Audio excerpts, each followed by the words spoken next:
Hello dear students, once again welcome you all to the Bishop Academy online classes. Today we understand about the economics for class 11th, and in this video we understand about the second chapter, that's name is the central problem of economy, and it is our fifth part. In this part our today's topic is the shifting of a production possibility curve. ये production possibility जो होती है वो उसकी जो curve generate होते हैं वो कब शिफ्ट करते हैं.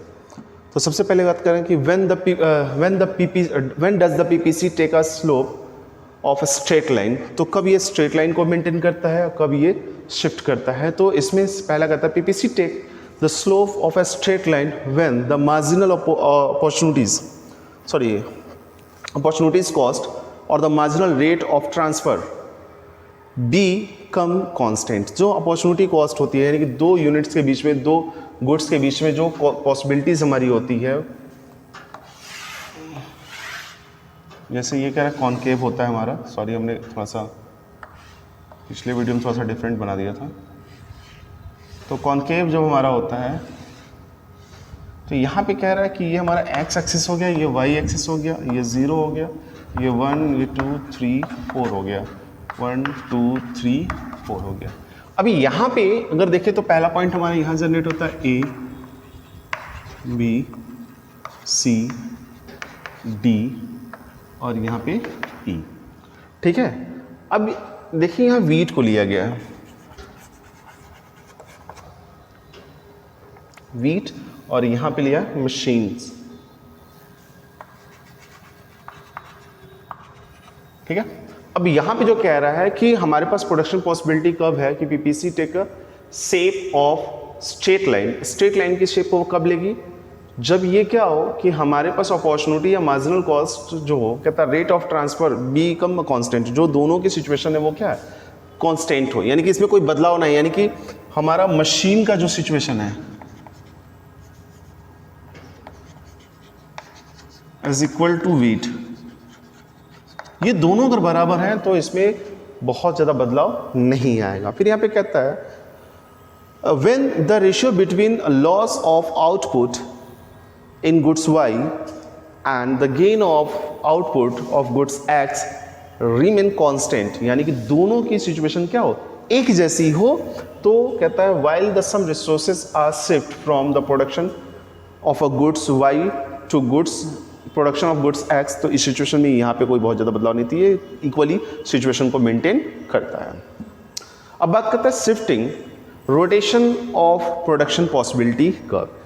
या फिर शिफ्टिंग या रोटेशन की जब बात करेंगे प्रोडक्शन पॉसिबिलिटी, जो कि हमारा आज का मेन टॉपिक है, तो है क्या वो, इसमें होती चीज़ें कैसी हैं, पॉसिबिलिटी क्या होती है. कहता है कि प्रोडक्शन पॉसिबिलिटी कब नेवर रिमेन कांस्टेंट, कभी वो कांस्टेंट होता ही नहीं है. क्यों नहीं होता है, कहता है it's situation gives on the changing because the changing nature of its assumptions. तो कहता है इसका सिचुएशन जो होता है वो चेंजेबल होता है, क्योंकि ये इसके एजम्पशंस भी जो होते हैं वो क्या होते हैं, चेंजेबल होते हैं. कहता है द शिफ्टिंग और the rotation of the production possibility curve occurs due to change in the two factors. अब कौन कौन से फैक्टर्स हैं, तो पहला कहता है the change in the quantity of factors and change in the technology. तो पहली सिचुएशन जो कह रहा है change in the quantity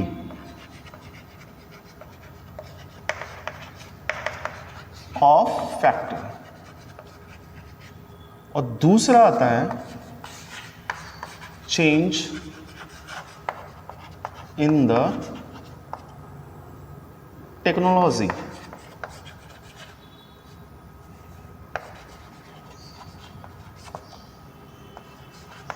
technology में चेंज हो तो इसमें शिफ्ट में जो कर्व होगा उसमें चेंज होगा, या क्वांटिटी में कोई बदलाव आए तो होगा. अब इसमें कहता है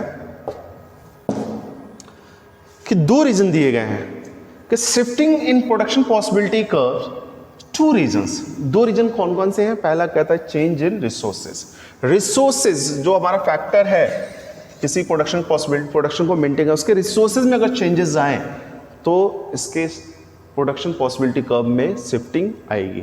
और दूसरा चेंज इन टेक्नोलॉजी, और टेक्नोलॉजी में कहीं चेंज आए तो प्रोडक्शन पॉसिबिलिटी कर्व जो होगा वो शिफ्ट होगा. तो सबसे पहले हम क्या करते हैं, इसमें जो चेंज इन रिसोर्सेज की बात करें, उसमें रिसोर्स गेट इंक्रीजेस और रिसोर्स गेट डिक्रीजेस। जब हमारा रिसोर्स क्या हो, इंक्रीज हो और रिसोर्स क्या हो, डिक्रीज हो, तो उस सिचुएशन में क्या होगा, शिफ्टिंग कर्व के ऊपर या प्रोडक्शन पॉसिबिलिटी कर्व के ऊपर, उसके ऊपर बारे में बात करेंगे। चेंज इन रिसोर्सेज, तो पहला क्या था, रिसोर्सेज गेट इंक्रीज, जब रिसोर्सेज हमारा क्या हो, इंक्रीज हो।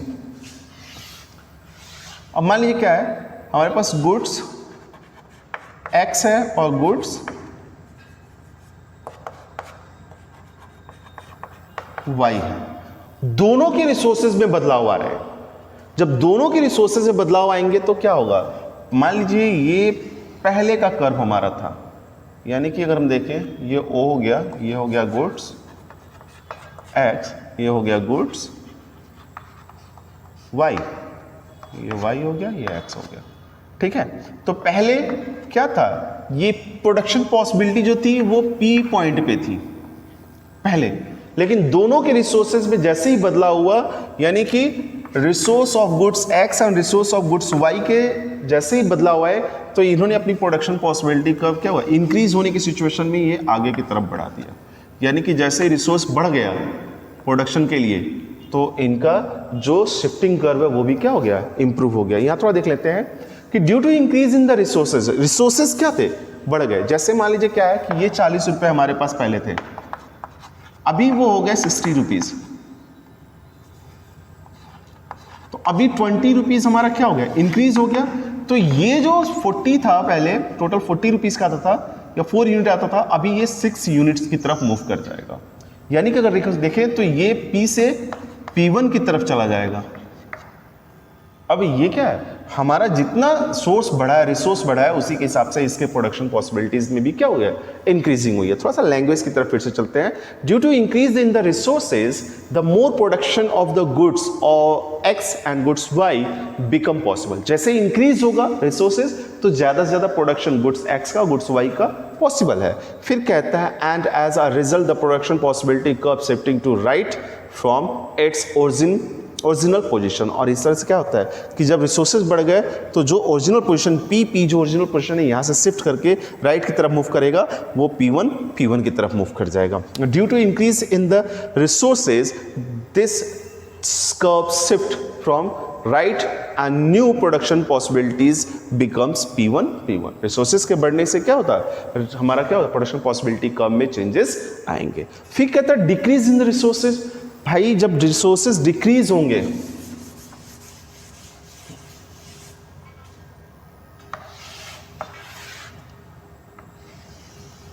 सॉरी,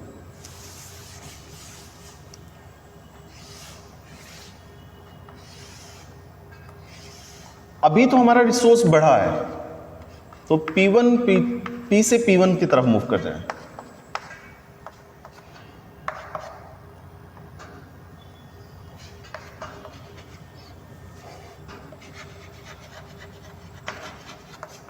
इंक्रीज्ड हुआ है, लेकिन जब यही रिसोर्स क्या हो, डिक्रीज कर जाए, तो क्या होगा भाई, इंक्रीज करने पे ये लेफ्ट टू राइट की तरफ मूव कर रहा है, ठीक है। तो जब डिक्रीज होगा तो क्या होगा भाई, अब मैंने कहा हमारे पास पहले 40 रुपीज थे, अभी क्या हो गए 60 हो गए, तो ये इंक्रीज किया, लेकिन अभी 30 हो गए। ये इंक्रीज करेगा तो ये डिक्रीज कर रहा है, तो वैल्यू भी क्या हो जाएगी, P2 पे आ जाएगी। यानी कि ये बताएगा कि भैया हम पहले ओरिजिन सेगमेंट हमारा PP था, अभी क्या हो गया, P2 हो गया, यानी कि हमारी वैल्यू क्या हो गई, डिक्रीज हो गई है। ये रिप्रेजेंट करेगा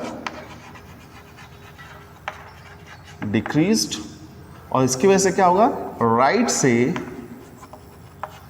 लेफ्ट की तरफ PPC हमारी मूव करेगी, प्रोडक्शन पॉसिबिलिटी का मूव करेगी। थोड़ा सा लैंग्वेज की तरफ देख लिया जाए। Due to the decrease in resources, the production possibility of the both goods X and Y decrease. As a result, the production possibility curve shift to left from its origin position. तो यहाँ से कहाँ shift कर रहा है, ये left की तरफ शिफ्ट कर रहा है, और यहाँ पे राइट की तरफ, जैसा कि यहाँ पे दिखाया गया है। पहले हमारे पास क्या था, P था, अभी P2 पे आ गया है। क्यों? क्योंकि रिसोर्स हमारे पास क्या हो गए, डिक्रीज हो गए। अब हम बात करते हैं चेंज इन टेक्नोलॉजी। अभी रिसोर्स के इंक्रीज होने पे और डिक्रीज होने की सिचुएशन में था। अब चेंज इन टेक्नोलॉजी की जब बात करेंगे, तो जब टेक्नोलॉजी में जब बदलाव आएंगे तो क्या होगा। कहता है चेंज इन टेक्नोलॉजी की बात करें तो efficient technique for the production of a commodities x. ठीक है, अब हमने क्या किया, प्रोडक्शन जो है हमारे पास, ये goods X and goods y axis x axis 0। पहले यहां पे ठीक है P1 था, P और P पे प्रोडक्शन थी। लेकिन हुआ क्या कि टेक्नोलॉजी में क्या होगा, जो गुड्स x की कमोडिटी है, जो गुड्स x है, इसकी टेक्नोलॉजी में बदलाव है। जब बदलाव आएगा तो क्या होगा, y कांस्टेंट है, y की टेक्नोलॉजी में कोई चेंज नहीं आया, लेकिन x की टेक्नोलॉजी में चेंज आने से क्या हुआ, इसका जो प्रोडक्शन पॉसिबिलिटी रहा वो शिफ्ट कर जाता है लेफ्ट टू राइट वर्ड। जैसे यहाँ पे कहता है the means efficient technique for the production of goods X commodities means that the production could be done by using the given resources available. Therefore, the entire production possibility curves will not shift but only moves. पूरी की पूरी production possibility curve तो shift नहीं होगी, लेकिन move करेगी। जैसा कि यहाँ पे बता रहा है कि यहाँ पे गिवन टेक्नोलॉजी जब थी हमारे पास, जो पहले चल रही थी, वो P और P पे ही हमारी दोनों की मतलब goods commodity Y and commodity X की जो प्रोडक्टिविटी थी वो P2 P ही थी। लेकिन जैसे ही क्या हुआ, इफिशिएंट टेक्नोलॉजी को हमने यूज किया प्रोडक्शन कमोडिटी X के लिए, तो क्या हुआ, जो प्रोडक्शन की पॉसिबिलिटीज थी वो बढ़ गई, यानी कि P से P1 की तरफ मूव कर गई।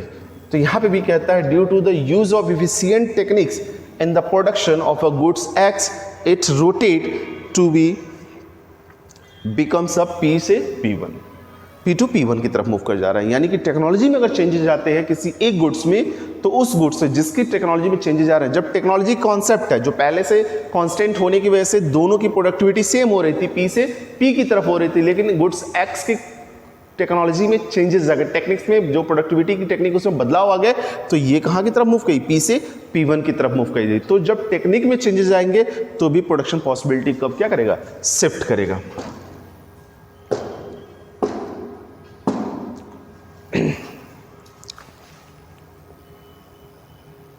अब बात करते हैं यही सिचुएशन जो पहले हमारे पास X के साथ था, अगर यही प्रोडक्शन पॉसिबिलिटीज कंडीशन, मान लीजिए क्या होता है, ये हमारा अब टेक्नोलॉजी किसकी इंक्रीज कर रही है, टेक्नोलॉजी इंक्रीज कर रही है Y की। तो जब Y की इंक्रीज करेगी तो वही सिचुएशन Y के साथ होगा। P और P जब टेक्नोलॉजी पहले वाली थी तो दोनों की सिचुएशन एक थी, और जैसे ही Y की टेक्नोलॉजी बदली, ये P1 की तरफ मूव कर गया, यानी कि इसकी प्रोडक्शन कैपेसिटी क्या हो गई, बढ़ गई। कहता है efficient techniques for the production of commodity Y। अब हम दूसरे प्रोडक्ट की इफिशिएंट टेक्नोलॉजी को बढ़ा रहे हैं, ये कांस्टेंट है। तो B जब कांस्टेंट है, सॉरी X जब कांस्टेंट है, पहले वाली पोजीशन पे ही है, इसकी टेक्नोलॉजी में कोई चेंज नहीं है, लेकिन Y की टेक्नोलॉजी में कोई बदलाव आ रहा है, तो इसकी पोजीशन क्या हो रही है, P से P2 की तरफ मूव कर जा रही है। यानी कि जैसे ही टेक्नोलॉजी में कोई बदलाव आएगा, तो जिसकी टेक्नोलॉजी में बदलाव आता है उसकी प्रोडक्टिविटी में भी चेंजेस आएंगे। अब कहता है efficient technique for the production of the both commodities. अगर दोनों की टेक्नोलॉजी में, दोनों के प्रोडक्शन में अच्छी टेक्नोलॉजी का इस्तेमाल किया जाए, इफिशिएंट टेक्नोलॉजी का इस्तेमाल किया जाए। अभी तक क्या था कि पहले X की टेक्नोलॉजी में चेंजेस लाया गया था तो X की प्रोडक्टिविटी बढ़ी, फिर Y की टेक्नोलॉजी में चेंजेस लाया गया तो X कांस्टेंट रहा, Y की टेक्नोलॉजी में चेंजेस आने से Y की प्रोडक्टिविटी बढ़ी। ठीक इसी तरीके से अगर गुड्स या कमोडिटी X एंड Y के दोनों के टेक्निक में अगर बदलाव लाया जाए तो प्रोडक्शन पॉसिबिलिटी का क्या होगा, वो लेफ्ट टू राइट की तरफ पूरी तरीके से शिफ्ट कर जाएगा, क्योंकि दोनों की टेक्नोलॉजी में चेंजेस आ रहे हैं। यानी कि टेक्नोलॉजी में बदलाव आने के साथ साथ क्या होता है, जो प्रोडक्शन पॉसिबिलिटी कर्व होती है वो भी हमारी शिफ्ट करती है। So dear students, in this video that's all. If you have any type of the doubt or the query, you should be consulted through the Google Classroom. Thank you.